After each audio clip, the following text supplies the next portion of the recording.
আমি আজ থেকে তথাকথিত সেই শান্তির ধর্মকে পিসলাম বলে ডাকতে যাচ্ছি। পিসলাম, পিস, PEAC, পিস মানে শান্তি। আবার পিস, PEES এর মানে এস্তেঞ্জা বা সুসু। বাকি রইল লাম। সূরা বাকারা বা গাভীর অধ্যায় সহ কোরআনের 6টি সূরার শুরুতে আলিফ লাম মিম রয়েছে এবং সেখান থেকে নিয়েছি লাম। কোরআনে এমন অর্থহীন শব্দ আছে 29টি সূরা বা অধ্যায়, যেগুলোকে কোরআনের পরিভাষায় হরফে মুকাত্তাআত বলা হয়। মহাউম্মদের বাই দ্য ওয়ে, মহাউম্মদ কে সেটা নিশ্চয়ই আপনাদের অজানা নয়। হ্যাঁ, 1400 বছর আগে সেই মরুর ডাকাত, এবং তার বানানো ক্যারেক্টারের নাম আজ থেকে বাল্লা। আরবিতে বাল মানে হচ্ছে বরং এবং লা মানে হচ্ছে নেই, সুতরাং মানে দাঁড়ালো কি? বরং নেই। আর হিন্দি ভাষায় বাল মানে হচ্ছে চুল। ভারতে জম্মু কাশ্মীর রাজ্যের শ্রীনগর শহরে মহাউম্মদের বাল আছে এমন দাবিতে তো মসজিদই আছে, এবং সেই মসজিদের নাম কি? হজরত বাল। সেই বাল চুরি হয়েছে এমন গুজব ছড়িয়ে হিন্দুদের উপরে কত শত অত্যাচার, তার সাক্ষী কিন্তু ইতিহাস। তো যাই হোক, টপিকে ফিরে আসা যাক। এই যে চুল বা কেশ, এটি কোথাকার, সেটি প্রকাশ্য নাকি গুপ্ত, সেই বিবেচনা আপনাদের কাছে, সেটি আপনারাই নির্ধারণ করে নিন। আমরা হিন্দি আরবি মিলিয়ে এই বাল্লার একটা মানে পেলাম, যেটি হচ্ছে বালহীন বা আবাল। তো সব মিলিয়ে আমাদের শব্দগুলো কি দাঁড়ালো? পিসলাম বা মুতের ধর্ম, মহাউম্মাদ ও বাল্লা। আজকের ভিডিওতে পিসলামের এমন এক অধ্যায় তুলে ধরব যা দেখে ও শুনে আপনারা হাসতে হাসতে বেহুশ হয়ে যেতে পারেন। বিষয়টি আর কিছুই নয়, বিষয়টি হচ্ছে বাল্লা বা আবালের সিংহাসন। সবাই একটু টাইট হয়ে বা খিস মাইরা বসেন, একে একে আমরা চলুন এই বিষয়গুলোর সম্পর্কে পরিচিত হই। মহাউম্মদ দাবি করেছে তার সাথে বাল্লার ডিরেক্ট কানেকশন আছে, তাই স্বাভাবিকভাবেই মানুষকে তো কিছু তথ্য দিতেই হবে বাল্লা সম্পর্কে, তাই না?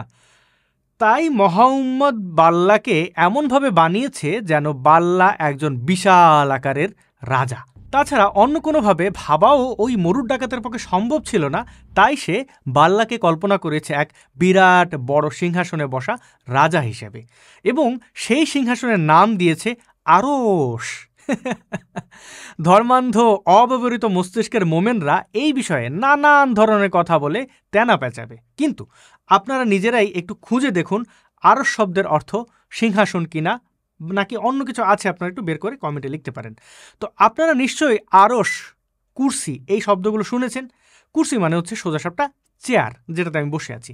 তো এখন বলেন যে বাল্লার সিংহাসন কেন লাগবে? ভাইরে ভাই, ভণ্ডামির কি কোনো সীমা থাকবে না? এখন কল্পনা করেন যে বাল্লা নামক এক মহারাজা মেজাজ গরম করে হাতে একটা বিশাল গদা নিয়ে সিংহাসনে বসে আছেন। কেমন দেখাবে বলুন তো? আমার বাল্লাকে এমন ভাবতে ইচ্ছে হয়। ছবিটি একটু ভালো করে দেখুন। অবশ্য হাতের গদাটি আর একটু বড় হলে ভালো দেখাতো। বেচারা মাঝে মাঝে এমন রাগ করে যে আরশও নাকি কাঁপতে থাকে। চলুন আমরা এই আয়াত বা ভার্সটি পড়ি। এখানে দেখতে পাচ্ছেন বাল্লা রাজাদের মতো ঘোষণা করছেন যে তিনি সিংহাসনে আরোহণ করছেন। আয়াত নাম্বার 5 রয়েছে, দয়াময় আল্লাহ আরশের উপর কি আছে। এখন আপনি তাকে না দেখেও বেশি করে বিশ্বাস করবেন, না বুঝেই প্রশংসা করবেন, না হলে তার মাথা খারাপ হয়ে যায়, রেগে যায় সে। এই যে একজন রাজার মতো করে বাল্লার কল্পনা, এটি হচ্ছে এনথ্রোপোমরফিজম। একটা গরুর পক্ষে বাল্লাকে কল্পনার ক্ষমতা থাকলে সে কল্পনা করত তার বাল্লার শিং ও লেজ অসীম। বাল্লা জান্নাত বা স্বর্গে রয়েছে এবং সেখানে প্রচুর ঘাস। বাল্লা সিংহাসনে আবার অনেক সমস্যা, এটাকে পালকির মতো করে বহন করতে হয়। 1400 বছর আগে বাল্লা ক্যারেক্টার বানানোর সময় তো আর এখনকার মতো ডিজিটাল সিস্টেম থাকার কথা ছিল না, এবং মোহাম্মদ তাই সব ম্যানুয়াল। বুঝতে পারছেন, তার যত কল্পনা আছে, যত বিবরণ আছে, সব ম্যানুয়াল। সুতরাং ম্যানুয়াল বাল্লা সিংহাসন নিয়ে শূন্যে ভাসতে পারে না, তাই ফেরেশতা লাগে সেটাকে বহন করার জন্য। কুন ফায়াকুন হও বললেই হয়ে যায়, কিন্তু আরশ বহন করার জন্য তার প্রয়োজন হয় ফেরেশতার। একটু গভীরভাবে চিন্তা করে দেখুন, একজন সর্বশক্তিমানের সিংহাসনের প্রয়োজন কি? এটা তো একজন মনুষ্য রাজার জন্য দরকার পড়ে। সে রাজার পাছা আছে, তাই সে বসবে, রাজ্য চালাবে। চলুন সূরা মুমিনের 7 নম্বর আয়াতটি আমরা একটু পড়ে দেখি। আর হ্যাঁ, একটু টাইট হয়ে আগে সিংহাসনে বসুন, সিংহাসন না থাকলে চেয়ারে বসুন, সেটাও যদি না থাকে তাহলে মাটিতে বসুন, নইলে হাসতে হাসতে গড়ে গিয়ে মাটিতে পড়ে যাবেন। সূরা মুমিনের 7 নম্বর আয়াতে আমার আল্লাহ বলেছেন, যারা আরশকে বহন করে এবং যারা এর চারপাশে রয়েছে তারা তাদের রবের প্রশংসা সহ তাসবিহ পাঠ করে এবং তার প্রতি ঈমান রাখে। কিন্তু কতজন ফেরেশতা আরশ বহন করছে এটা জানার জন্য চলুন একটি ইসলামিক ওয়েবসাইটে যাওয়া যাক। এখানে আরশ সম্পর্কে মজার কিছু তথ্য দেওয়া আছে, চলুন আমরা দেখে নিই। প্রশ্ন নম্বর 1, আল্লাহ তাআলার আরশ বহনকারী ফেরেশতার সংখ্যা কত এবং তাদের আকৃতি কেমন? উত্তর হচ্ছে সূরা মুমিনের 7 নম্বর আয়াতে আমার আল্লাহ তাআলা বলেন, যারা আরশকে বহন করে এবং যারা এর চারপাশে রয়েছে তারা তাদের রবের প্রশংসা সহ তাসবিহ পাঠ করে এবং তার প্রতি ঈমান রাখে। অন্যতে তিনি বলেন, সেদিন তোমার রবের আরশকে 8 জন ফেরেশতা তাদের উপর বহন করবে। সূরা আল হাক্কা আয়াত 17। ইমাম ইবনে কাসির রহিমাহুল্লাহ, ইবনে কাইয়্যিম সহ অসংখ্য মুসাফিরের মতে বর্তমান আল্লাহর আরশ বহনকারী ফেরেশতার সংখ্যা 4 জন, আর কিয়ামতের দিন তাদের সংখ্যা হবে 8 জন। তাফসীরে ইবনে কাসির 7ম খণ্ড পৃষ্ঠা নম্বর 130। তাদের আকৃতি সম্পর্কে রাসূলুল্লাহ সাল্লাল্লাহু আলাইহি ওয়াসাল্লাম বলেন, আরশ বহনকারী ফেরেশতাদের একজনের শারীরিক গঠন বর্ণনা করতে আমাকে অনুমতি দেওয়া হয়েছে। তার কানের লতি হতে কাঁধ পর্যন্ত স্থানের দূরত্ব 700 বছর দূরত্বের সমান। আবু দাউদ হাদিস নম্বর 4727 সনদের মা সহিহ। মানে বর্তমানে আল্লাহর সিংহাসন বহন করছে 4 জন ফেরেশতা। জিনিসটা একটু কল্পনা করে দেখুন তো। কিয়ামতের সময় আল্লাহর ওজন নিশ্চয়ই অনেক বেড়ে যাবে, তাই তখন তার একেবারে 2 হালি ফেরেশতা লাগবে। আচ্ছা, তখন আরশে বসে সে তর্জন গর্জন করবে তো? অবশ্য আল্লাহর মাথায় পানি ঢালার জন্য আরও 1 হালি ফেরেশতা থাকলে ভালো হতো। কোন মাথায় সেটা আপনারা বুঝে নিন, আমি আর বললাম না। আমরা একটু আগে দেখেছি ফেরেশতাদের সাইজ কেমন হবে। কানের লতি থেকে কাঁধ পর্যন্ত 700 বছরের দূরত্বের সমান হবে। 1400 বছর আগে মরুদস্যুর পক্ষে এর চেয়ে ভালো কল্পনা করা অবশ্য সম্ভবও ছিল না। খামোখের দোষ দিয়ে লাভ নাই। তো আল্লাহর আরশ নাকি আকাশগুলোকে ঘিরে রেখেছে। আরশে রয়েছে পায়া, তা নাকি আবার জান্নাতুল ফিরদৌসের ছাদ। এসব বৈশিষ্ট্যের ব্যাপারে অনেক সহিহ হাদিসও রয়েছে। আল্লাহর সিংহাসন বহন করছেন বর্তমান 4 জন ফেরেশতা। এদের আকৃতি কি রকম এটা আমরা আরেকটা ইসলামী ওয়েবসাইট থেকে চলুন দেখে নিই। বিখ্যাত ইসলামী স্কলার আল বাইহাকির মতে, what is meant by it is narrated in another হাদিস from Ibn Abbas, according to which the Kursi is carried by 4 angels, an angel in the form of a man, an angel in the form of a lion, an angel in the form of a bull, and an angel in the form of an eagle. End quote from Al Asma wa Sifat by Al Bayhaqi 2/206. আমরা জানতে পারলাম আল্লাহর সিংহাসন বহনকারী ফেরেশতা 4 জনের একজন দেখতে মানুষের মতো, একজন সিংহের মতো, আর একজন বলদের মতো, আর একজন ঈগল বা কেউ কেউ বলছেন শকুনের মতো। ঈগল বা শকুনের মতো কিনা সেটা তারা মারামারি করে ডিসাইড করে নিক, দুটোর মধ্যে একটা। তো আপনাদের মনে কি এই প্রশ্ন জাগে না যে এখন আরশ বহন করছে 4 জন, কিয়ামতের সময় বহন করবে হয়তো 8 জন, তাহলে অনেক অনেক আগে আরশের অবস্থা কি ছিল? শুনুন সূরা হুদের 11 নম্বর আয়াত থেকে। আর তিনি আসমান সমূহ ও জমিন সৃষ্টি করেছেন 6 দিনে, আর তার আরশ ছিল পানির ওপর, যাতে তিনি পরীক্ষা করেন কে তোমাদের মধ্যে আমলে সর্বোত্তম। বাহ, কি বিনোদন পাইছেন তো!